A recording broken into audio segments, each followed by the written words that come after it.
Welcome dear student, SVM online class में आपका स्वागत है। हिंदी ग्रामर की बात चल रही थी और हिंदी ग्रामर के अंतर्गत हमारी संधि हमने पूरी कर ली थी, स्वर संधि पूरी की थी। अभी व्यंजन और विसर्ग संधि हमारी बाकी है। तो जो संधि हमारी चल रही थी उसके अंतर्गत हमने स्वर संधि पूरी कर ली थी, उसके 5 भेदों के बारे में पढ़ लिया था। अब इस वीडियो में हमने जो संधि पढ़ी है, जितने 5 संधियाँ पढ़ी है हमने, स्वर संधि के जो भेद पढ़े हैं 5, उन्हीं 5 में से ये लगभग 15 जो उदाहरण हैं आपके सामने, उन्हीं संधियों के अंतर्गत हैं।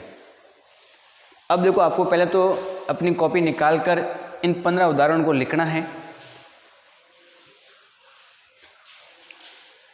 ये 15 उदाहरण लिखने के बाद में 15 के 15 उदाहरणों को हल करना है। क्या करना है आपको? ये हल करना है, अभी हल करना है आपको।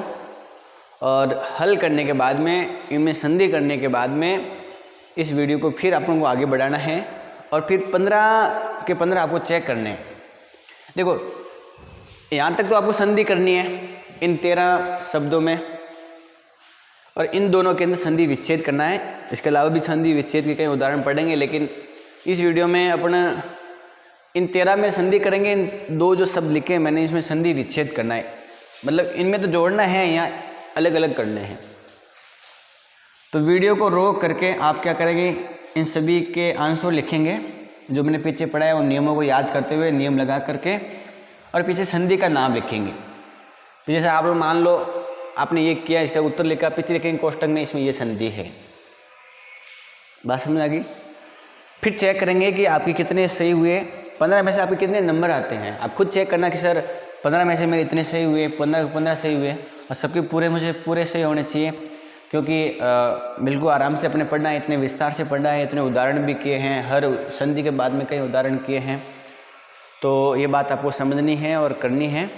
अब आप क्या करेंगे, वीडियो को यहीं रोकेंगे, फिर इनको लिखेंगे, और लिखने के बाद में जब इनको हल कर दो आप अच्छी तरह से, फिर वीडियो को वापस चालू करना और फिर एक एक का आंसर चेक करते जाना, मिलाते जाना। इतनी बात समझ में आ गई? ठीक है, तो वीडियो को यहीं रोको और फिर लिखो इनको, फिर अपन आगे बढ़ते हैं।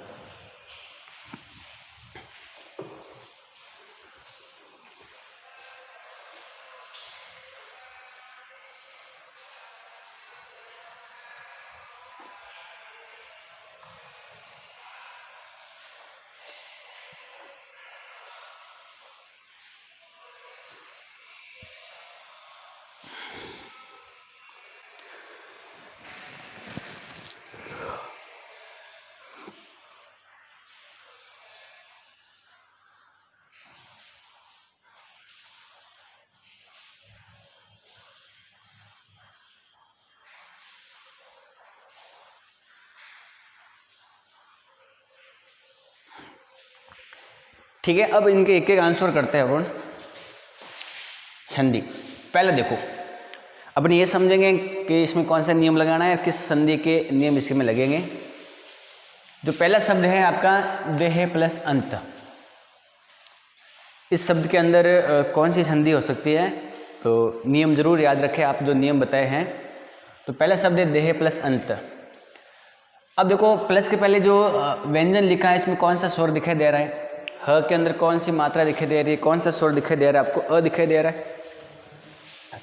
इस ह के अंदर अ है, आगे अ है, तो अ प्लस अ बराबर क्या बनता है? याद करो कि दीर्घ के अंदर हमने ये पढ़ा था कि अ प्लस अ बराबर आ बनता है। तो इसका मतलब इसके अंदर जो संधि है वो कौन सी है? दीर्घ स्वर संधि।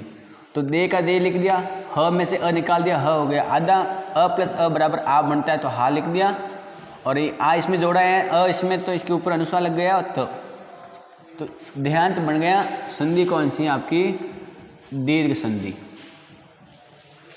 देहांत। आगे देखो, सबका सही होना चाहिए।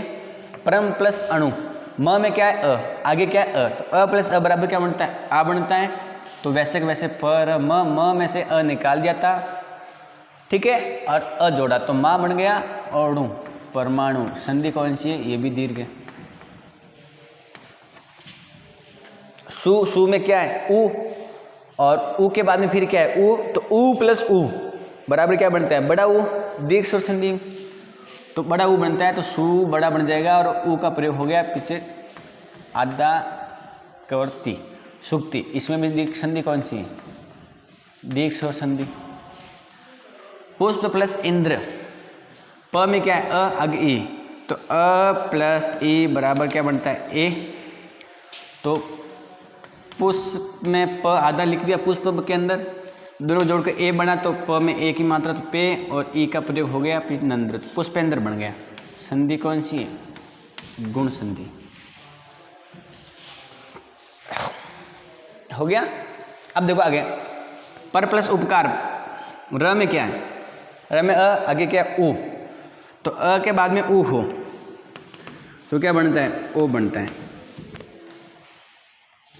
ओ बनता है तो पर प्लस उपकार बराबर पर र में से अ निकल गया, र आधा हो गया, दोनों जोड़कर ओ बनाया तो र में ओ जोड़ा तो रो, इस ऊ का प्रयोग हो गया पकार, परोपकार बन गया। पर इन दूसरों का उपकार में भला करना, दूसरों की भलाई करने वाला परोपकार। तथा था में क्या मिला हुआ है, ए मिला हुआ है, आ मिला हुआ है ना, था में आ मिला हुआ है।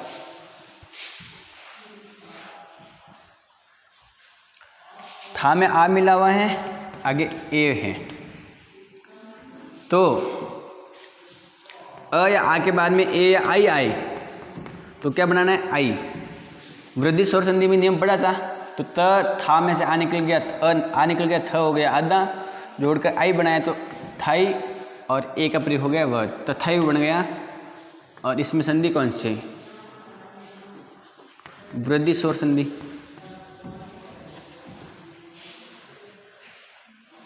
अब देखो दंत त के बाद में ओ है,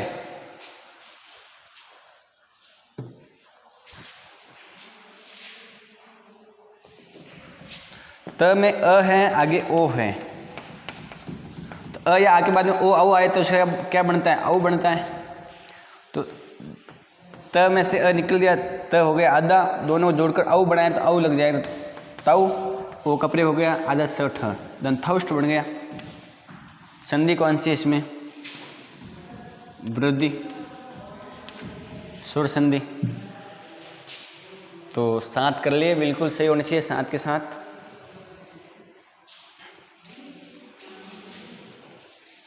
आगे देखो,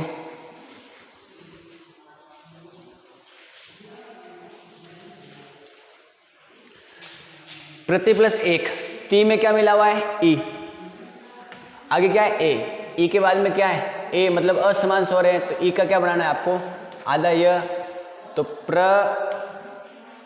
ठीक है, और ती में से ई निकल गया त हो गया आधा, ई का क्या बनाया आधा य। अभी वैसे वैसे जोड़ दो तो ए की मात्रा इस ये में जोड़ेगी तो ये और क, अगर ऐसा लिखा तो भी सही है, अगर आप ऐसा लिखते हो तो भी क्या है सही है। तो प्रति प्लस एक बराबर प्रत्येक। कौन सी संधि है इसमें, वृद्धि या यण, तो यण। कौन सी संधि है इसमें, यण। देखो इति में ती में क्या है ई के बाद में क्या है आ, ई के बाद में असमान स्वर होता है तो ई का यह बन जाता है, तो ई तो आधा बन गया क्योंकि ई निकाल दिया, ई का क्या बना य, तो यह लिख दिया। यह के अंदर क्या जोड़ना है आपको, आधा यह बनता है वैसे आ जोड़ना है, तो या आदि, तो इत्यादि बन गया, इति प्लस आदि बराबर इत्यादि। इसमें संधि कौन सी है, यण।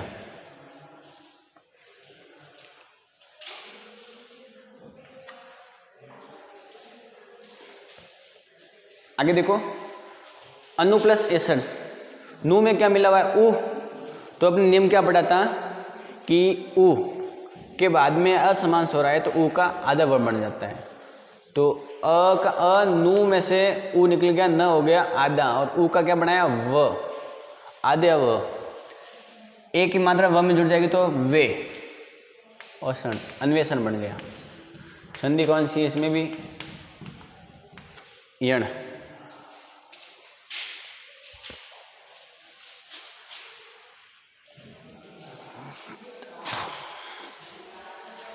अब देखो आगे, मातृत्री में क्या मिला हुआ री, चलो ठीक है। उसके बाद ई, री या बड़ी री के बाद में अगर असमान स्वर आए तो री का क्या बन जाता है, आधा र। क्या बन जाता है, आधा र।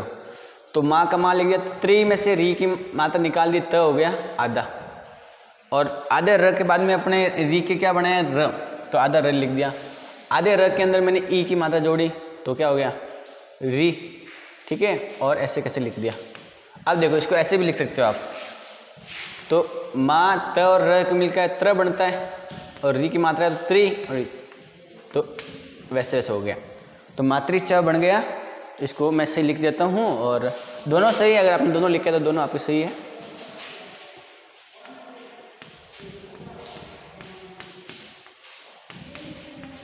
संधि कौन सी है इसमें, यण स्वर संधि। अगले देखो, नई प्लस अक। नई के अंदर क्या मिला हुआ है, आई मिला हुआ है, आगे क्या है, अ। तो आई के बाद में अगर असमान स्वर हो तो क्या बनाना है, आय बनाना है। क्या बनाना है, आय। ठीक है, याद रखना कि आई के बाद में अगर समान स्वर हो तो उसका आय बढ़ाना है, तो आय जोड़ देते हैं। तो फिर देखो कैसे जोड़ते हैं। नई में से आई निकल गया, न हो गया हलंत। अब उसके बाद में असमान स्वर है तो आय बढ़ाना है, आय इसके अंदर जुड़ जाएगा। तो न में जब आ की मात्रा जोड़ी तो ना और य। अब ये अ इसमें जोड़ना है तो यह हो गया पूरा, और क तो नायक बन गया। संधि कौन सी है, अयादि। बहु प्लस उक।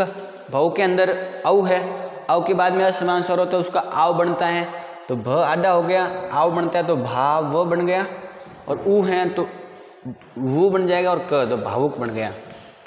अयादि स्वर संधि। तो ये संधि की हमने, क्या किए, संधि। संधि होगी। अब करेंगे हम संधि विच्छेद। इन दोनों शब्दों में संधि विच्छेद करेंगे। चेक करो कि कितने सही हैं और कितने गलत हैं। अब देखो, अत्यल्प लिखा है, अत्यल्प। अत्यल्प के अंदर देखो आधा य और य के पहले आधा त है, तो आधा त के बाद में अगर य है, य कहाँ बनता है, अपन अय भी है लेकिन उसमें अ आ जाता है तो पहले वाला अक्षर पूरा हो जाता है। तो आधा अक्षर के बाद में अगर व है या य है या र है तो श्योर है कि उसमें यण लगेगा, तो इसमें हो जाएगा अति, क्योंकि त तो आधा है तब पूरा करेंगे, लेकिन यह किसका बना है, ई का, तो अति। और अति के अंदर ती की मात्रा छोटी आती है, और इस यह में कोई मात्रा नहीं है इसलिए आगे अ लिखेंगे। या होता तो आ लिखता, ऊ होता तो ऊ लिखते हैं। तो अति प्लस अल्प। संधि कौन सी है, यण। अब देखो पर्यावरण में कौन सी हो सकती है, ड्र के पहले यह है, यह में तो आ मिला हुआ है तो या, और यह जो बना है वो ई का बना है तो परि। ठीक है, और आवरण शब्द इसमें है तो परि प्लस आवरण बराबर क्या होता है, पर्यावरण। संधि कौन सी इसमें, यण स्वर संधि। तो परि प्लस आवरण बराबर पर्यावरण बनता है। ठीक है, अति प्लस अल्प बराबर अत्यल्प बनता है। तो ये जो संधि है जिसके अंदर हमने ये 15 उदाहरण किए हैं, अब आप इसको लिखेंगे और चेक करो कि कितने सही है।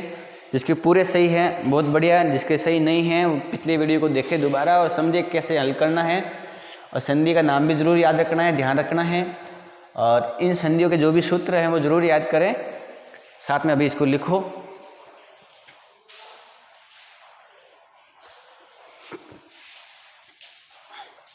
तो आप स्वर संधि के अंतर्गत आपको कोई समस्या नहीं होनी चाहिए, वो आपको आनी जरूरी है।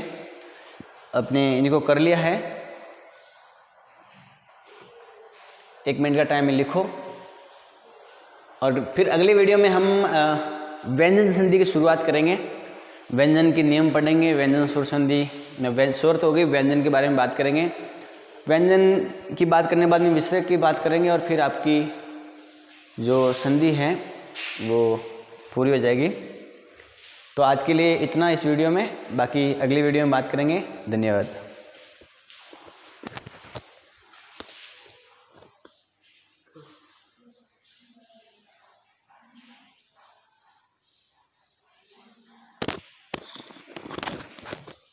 तो अच्छी तरह से उतार दो, बढ़िया राइटिंग में।